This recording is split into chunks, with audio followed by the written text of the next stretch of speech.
Imagine waking up tomorrow with $1 billion. Your first thought might be simple: put it in the bank. But if you were actually a billionaire, that is probably the last thing you would do.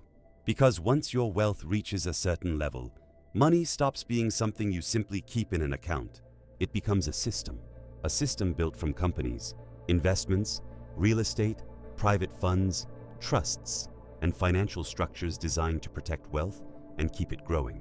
So where does the money actually go? The first thing you need to understand is that a billionaire's net worth is usually not sitting in cash.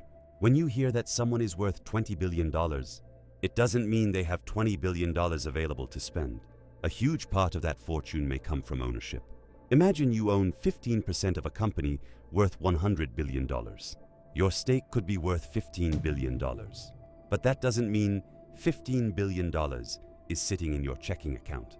Your wealth exists because you own something valuable. And if the value of that company rises, your net worth rises with it. This is one of the biggest differences between ordinary wealth and extreme wealth. For most people, their bank account is the center of their financial life. Their salary comes in, bills go out, savings sit in the account. But for billionaires, the bank account can be just one small part of a much larger financial machine. They don't simply ask, "Where should I keep my money?" They ask, "How should my wealth be structured?" That question changes everything. A wealthy individual might own several businesses, properties, stocks, private investments, and other valuable assets. Instead of putting everything under their personal name, different assets can be held through different companies or legal structures. One company might own real estate, another might hold investments. A trust may be used for estate planning. A private bank may manage part of the investment portfolio, and a family office may coordinate the entire operation. The goal isn't necessarily to hide money. It's about managing risk, ownership, taxes, succession, and control. Because the more wealth you have, the more dangerous it becomes to keep everything concentrated in one place. A billionaire doesn't simply protect money. They build layers around it. And once you understand that, something becomes clear. The richest people in the world often don't look rich in their bank accounts. Their real wealth is somewhere else. And there is another reason this matters. Cash sitting in a bank account is not the same thing as productive capital. A billionaire wants assets that can potentially generate income, increase in value, or provide control. And that mindset changes the entire way wealth is managed. And that is where the story gets interesting. So if billionaires don't keep billions in cash, what do they actually own? The answer is often simple: businesses. Ownership can be far more powerful than cash. Imagine owning a large percentage of a company that becomes worth $50 billion. You could suddenly be worth billions without receiving billions as a paycheck. Your wealth increased because the value of something you own increased.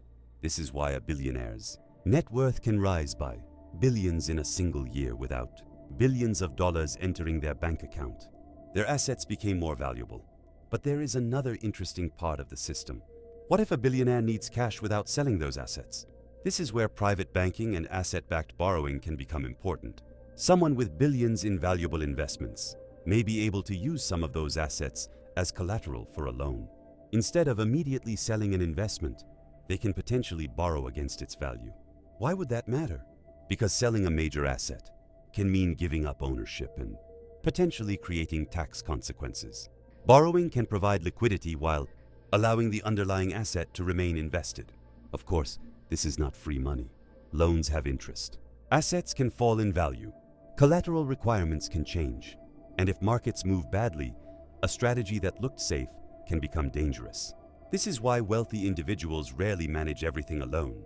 At the highest levels, money can require an entire team. Investment managers, lawyers, accountants, tax specialists, real estate experts, and financial advisors. Together, they can form something called a family office. A family office can operate like a private financial headquarters for an extremely wealthy family. It can coordinate investments, properties, taxes, insurance, philanthropy, and long-term planning. And this reveals another truth. The biggest challenge for a billionaire isn't always making money, it's keeping it. A fortune can disappear through bad investments, a collapsing business, a lawsuit, poor planning, family disputes, or simply uncontrolled spending. That's why wealthy families often think about their money across generations. They don't only ask, "How much am I worth today?" They ask, "How much of this wealth will still exist decades from now?" And that leads to one of the most important tools in the world of generational wealth: trusts. A trust can be used to hold and manage assets according to specific rules. For wealthy families, this can be part of a much larger strategy for estate planning and transferring wealth. Instead of simply leaving everything behind, assets can be organized so they continue to be managed according to a plan. Because becoming rich is one challenge. Building a system that can protect that fortune from bad decisions, market shocks, and unnecessary risks is another. And making sure the fortune survives you is another challenge entirely. This is where billionaire wealth becomes even more interesting. Imagine a wealthy family owns businesses, properties, investments, and other valuable assets. When the founder dies, they don't necessarily want everything sold immediately. They may want the businesses to continue operating. They may want investments managed for future generations. They may want certain assets distributed according to specific conditions. This is why long-term wealth planning can become so important. The goal isn't simply to become rich. It's to prevent the fortune from collapsing after the person who created it is gone. History has shown that enormous fortunes can disappear surprisingly quickly when the next generation lacks a plan. Money can be created in one generation. Preserving it for 100 years is much harder. This is why some wealthy families think in decades rather than months. They can spread their wealth across different types of assets: public companies, private businesses, real estate, bonds, private equity, and other investments. The exact strategy varies, but the principle is simple. Don't allow your fortune to depend on one thing. And this brings us back to the original question: where do billionaires keep their money? The answer is almost everywhere, except one giant bank account. Their wealth can be spread across businesses, investment portfolios, real estate, financial structures, and other assets. And this is why a billionaire's net worth is often misunderstood. If someone is worth $30 billion, they may not have anything close to $30 billion available as cash. Their net worth is an estimate of the value of what they own, minus what they owe. If their companies rise in value, their net worth can rise dramatically.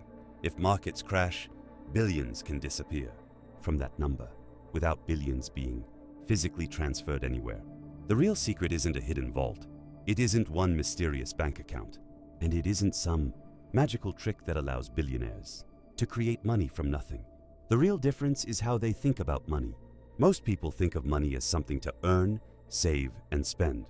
The wealthy think of money as capital. Capital can buy ownership. Ownership can produce income. That income can be reinvested. Those investments can create more wealth. And over decades, the cycle can become enormous. This is the machine behind many great fortunes. The money isn't sitting still. It's working. The biggest lesson is simple. The question was never really, where do billionaires keep their money?